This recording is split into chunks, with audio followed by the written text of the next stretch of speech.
tiempo escogimos la película Machuca y nos basamos en los siguientes autores: Bauman, Durkheim y Freud. Hablar acerca de Machuca y los indicios de la modernidad líquida.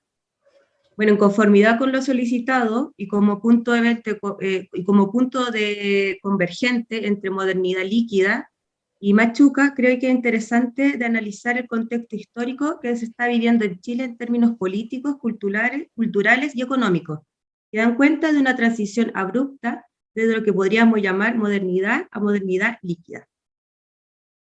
La película Machuca está situada en los años 70, previo al golpe, y en las escenas podemos ver gráficamente cómo múltiples planos del ser humano se ven afectados por el acontecer nacional, viendo, entre otros hechos, el desabastecimiento de los negocios, simulando la inseguridad en términos laborales, múltiples protestas en las calles y la presencia de grandes bandos políticos, momios versus comunistas, entre otras cosas.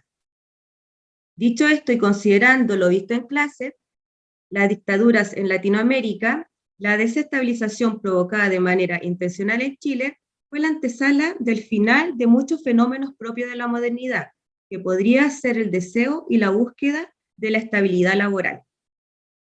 Si hubiera que tomar una escena para ejemplizar esto último, podría señalar en este caso cuando los padres de Gonzalo están evaluando la posibilidad de emigrar hacia Italia, dando cuenta que la globalización ha permitido que los trabajadores puedan desarrollar sus actividades casi en cualquier parte del mundo sin estar atados a un lugar específico, como es tal y señalado por Baum. Como dice el autor, el trabajo desencarnado de la época del software ya no ata al capital, le permite ser extraterritorial, volátil e inconstante. Pero los países que estaban a su alrededor sentían cierto miedo y como un restemor, ya que a todos los países anteriores que habían tenido socialismo, comunismo, le había ido mal, entonces no querían hacer tratados con Chile. Debido a esta transición, se comienza a generar una modernidad líquida, ya que hubieron indicios de globalización, sobre todo en la tecnología que se estaba dando, ya que se estaban produciendo contratos como entre comercio con los países vecinos. En relación a los cambios transversales, se puede considerar a Teodoro Adorno, que también en este caso él está mediado por la quinta. Y en cuanto a la valorización de la versatilidad sobre la estabilidad laboral, en este caso, ahí podríamos volver al tema de la imagen señalada, cuando el papá de Gonzalo tiene la posibilidad de viajar y continuar su labor en otro país. Ya que la empresa, debido a estos cambios vertiginosos que habían en aquel tiempo, necesitaban gente de otros países que se pudieran adaptar. Bueno, esto suena muy lindo, pero lamentablemente estos cambios generan relaciones precarias laborales, ya que los contratos se van renovando constantemente debido a los perfiles y a las necesidades que necesitan las empresas. Geraldine Andrade, el autor que yo elegí es Emmy Durkheim, y referente a la escena que elegimos de la película Machuca, quiero reflejar la primera etapa de la moralidad, como expresa el autor. En esta escena podemos ver al protagonista, que es Gonzalo, ¿cierto? En su primer día de colegio, donde él se está vistiendo, tiene que asistir a su primer día y espera ir con sus padres. Y cuando se dirige a la pieza de su mamá, ella no se encuentra en condiciones de acompañarlo, ya que está durmiendo y en condiciones no muy óptimas como para asistir. Referente al autor, él nos explica que la moral es un conjunto de reglas definidas que se van a reflejar como moldes donde nos desenvolvemos las personas, ¿ya? El rol de la moral va a ser el que va a determinar nuestra conducta y extrayéndola de la vida que tenga cada sujeto. Si vemos acá, Gonzalo asiste a un colegio religioso inglés, donde, como también presenta nuestro autor, se fija la dificultad de la educación moral, donde vemos la religión versus razón. ¿ya? La estructura donde él vive es una estructura social bastante compleja, pero en su casa recibe otro tipo de educación, donde la educación es irregular, que si nos vamos al autor, estaríamos hablando de la educación familiar, porque el autor nos refleja dos áreas de la educación, que es la educación familiar y la educación primaria. En este caso, la educación familiar se ve desenvuelta por una mamá que no tiene una conducta regular en hábitos. Como dice el autor, se muestran menos capaces, en este caso sus padres, de sujetarse a normas regulares, y van a ser mirados con desconfianza si lo lleváramos a la razón, enfocada en Durkheim, ¿ya? Porque se creería en este caso que el temperamento moral estaría fallando en su base, en este caso los padres, y si una persona siente aversión por los hábitos, le cuesta actuar sujetamente a un molde, necesita sentirse libre, en un estado de perpetua inestabilidad. Entonces, en este caso, la madre está en una perpetua inestabilidad, si también me enfoco en la película, y el chico está en un colegio donde la estructura de la razón y de la religión son importantes, ¿ya? La segunda infancia del niño se va a ver reflejada distinta, ya que él aprendió algo en su casa que es absolutamente opuesto a lo que está aprendiendo en su colegio. Ahora me voy a referir al mapa conceptual del autor, que es Emmy Durkheim, en el cual nos presenta en el libro elementos de la moralidad, nos representa el espíritu de disciplina, ¿ya? ¿Qué quiere decir esto? Que en el espíritu de disciplina está la educación familiar y la educación primaria. En el texto lo que vamos a hablar es de la educación moral de un infante, ¿no? Y en la primera etapa, que es la educación familiar, las primeras nociones reales van a ser recibidas por el niño de parte de su familia. Los elementos de la moral deben ser integrados y hacer distinción de la moral en la sociedad de lo correcto y de lo que no, ¿ya? El niño no tiene conocimiento de nociones morales propias, por lo tanto, lo que va a adquirir en la educación familiar va a ser relevante de ahí en adelante, ¿ya? Para Durkheim, este momento es crítico porque la formación moral del chico va a estar basada en esta segunda infancia, que es del año 3 al 6, ¿ya? Si bien es cierto, viene la educación primaria, donde el chico va a entrar a la institución nacional, donde él va a ser rígido y va a aprender diferentes conductas. Pero si las conductas de la educación familiar no son coherentes con las conductas de la educación primaria, obviamente va a haber una dificultad para Durkheim, ¿ya? Las dificultades primordiales del texto de Durkheim explican que son la moral racional y la religión. No va a apoyar a otra autoridad diferente que no sea la razón, y la religión va a ser el controlador de todas las nociones morales que va a tener el sujeto. Estos dos van a regir la educación moral del chico, del infante, del sujeto, y la moral racional va a ser la que... López, y la relación que estableceremos será entre la película de Machuca y el texto de Freud, especialmente en relación al narcisismo de las pequeñas comunidades. Como ustedes pueden ver, el narcisismo de las pequeñas comunidades dice lo siguiente, dice que dos grupos de personas se diferencian entre ellos a través de diferencias que ellos extrapolan como grandes diferencias, pero que en la realidad no llegan a ser grandes diferencias, sino que es simplemente una forma de demostrar esta agresividad que los seres humanos poseemos. Entonces, la imagen señalada dentro de la película hace relación al siguiente contexto. Todos los chicos del colegio se van a bañar y aquellos que entran al colegio y que pertenecen a una condición social baja y están becados, no tienen traje de baño para bañarse. Entonces se quedan a un lado de la piscina mientras los demás se están bañando, y uno de los chicos, que es el que aparece aquí en la pantalla, les dice a los demás, los de polera negra, métanse al agua a bañarse, haciendo alusión a la tonalidad de piel un poco más oscura que la de los otros chicos. Lógicamente, el rector del colegio lo regaña y lo reprende, diciendo que la única cosa que él quiere que aprendan es a que no hagan diferencia. Esto hace relación al concepto que plantea Freud en el libro El malestar de la cultura, concepto que él denomina narcisismo de las pequeñas diferencias. ¿Qué hace relación este narcisismo? Dice lo siguiente, dice que la forma como se manifiesta la agresividad en grupos que están relativamente juntos es exacerbando las diferencias que existen entre uno y otro y haciendo un conflicto por estas diferencias. Lo que nosotros podemos ver es que en la película tanto los grupos que son de extrema derecha como los grupos que son de extrema izquierda presentan formas familiares que son semejantes, como cuál: mentira, engaño, amor familiar, lealtad,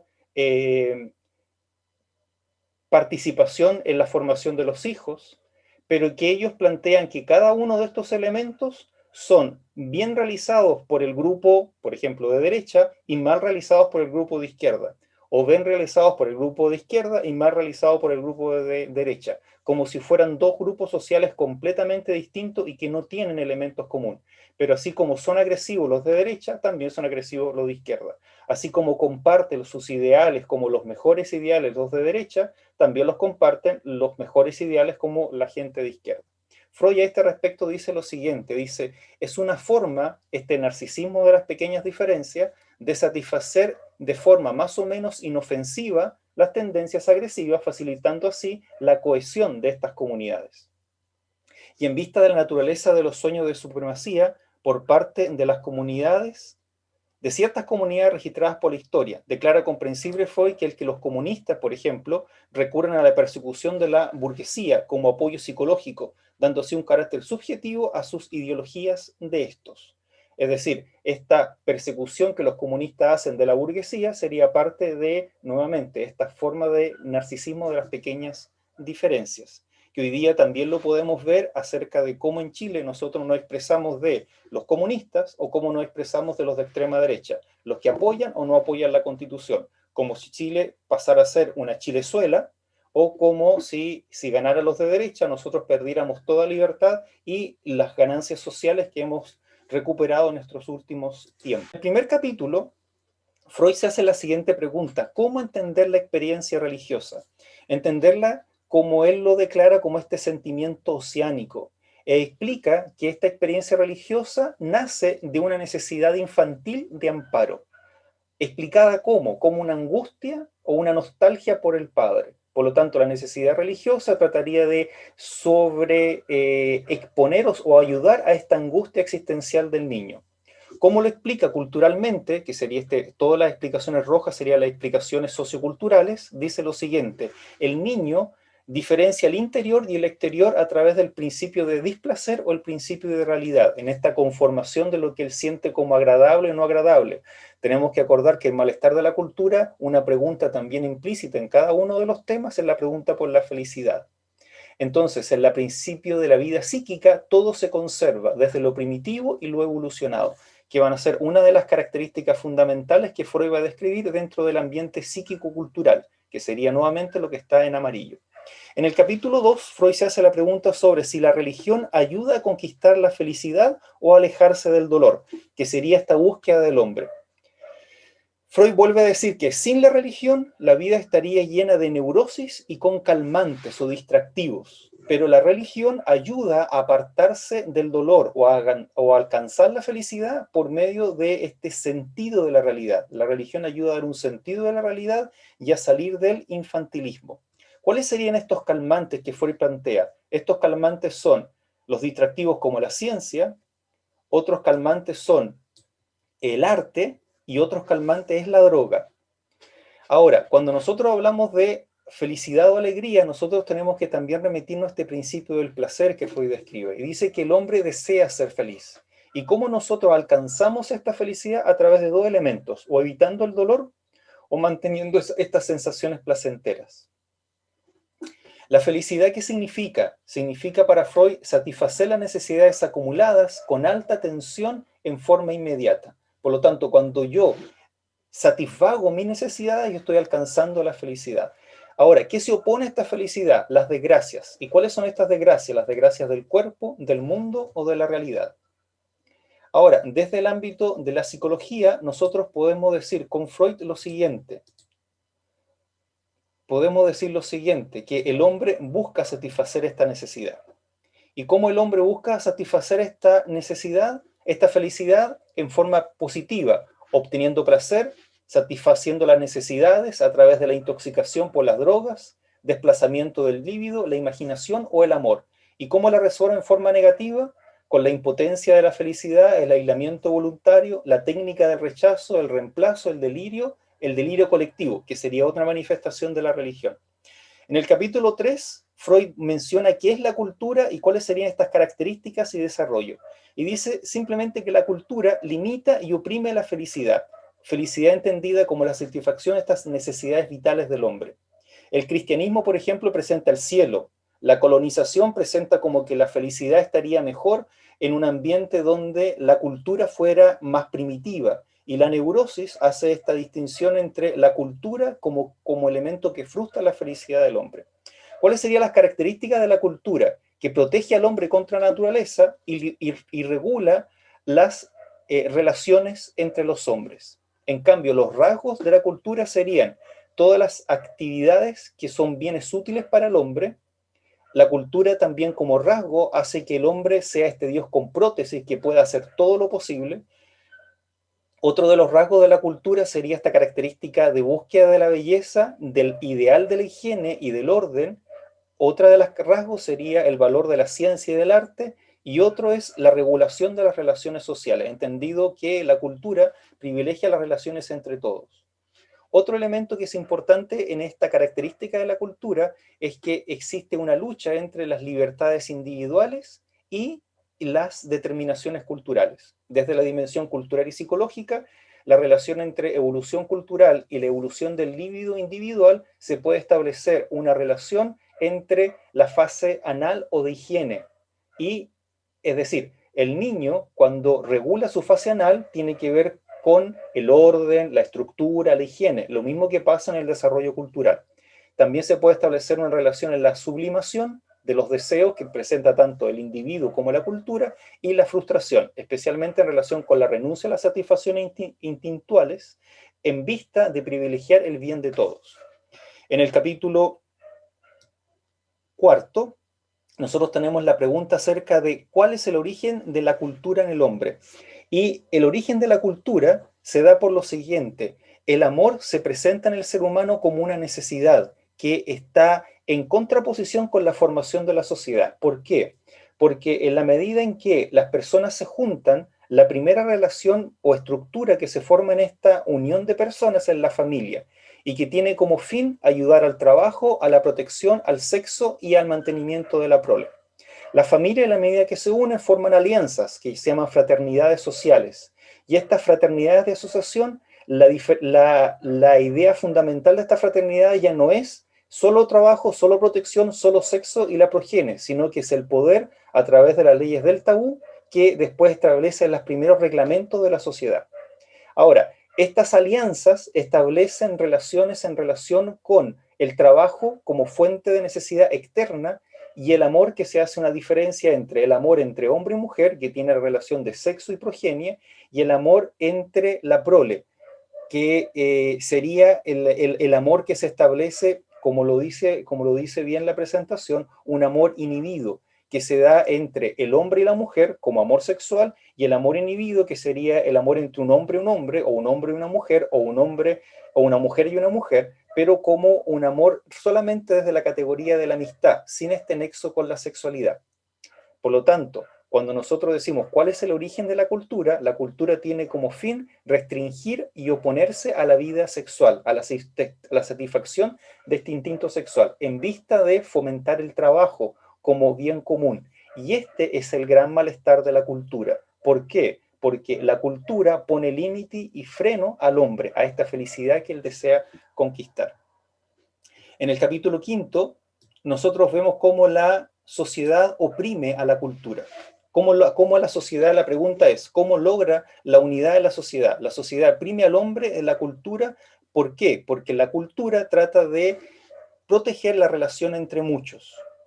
La religión plantea la siguiente pregunta: ¿amarás al prójimo como a ti mismo? Y esto Freud dice inmediatamente que es imposible. ¿Y por qué es imposible? Por el instinto egoísta. El hombre causa daño naturalmente. El hombre es un ser agresivo, homo homis lupo. El hombre es un lobo para el hombre. ¿Qué hace la cultura? Por lo tanto, para que el hombre pueda vivir en relación como muchos, la cultura lo primero que hace es que pone barreras a esta agresividad. ¿Y cuál sería la barrera que pone la cultura? A través de la represión de los instintos especialmente sexuales y a través del amor. Aquí es como se entiende la frase: amarás al prójimo como a ti mismo. En el capitalismo, el problema del mal es la eliminación de la propiedad privada. En el socialismo, esto es una vana ilusión, causa envidia, los bienes y las relaciones sexuales. La cultura, por lo tanto, limita el sexo y la agresividad, y esto trataría al hombre de ayudarlo a su felicidad. En cambio, el hombre cambia la felicidad por la seguridad en la vida cultural. ¿Y por qué cambia la felicidad por la seguridad? Porque cambia la ilusión de los instintos por la seguridad que le presenta la cultura en relación con el trabajo y la protección.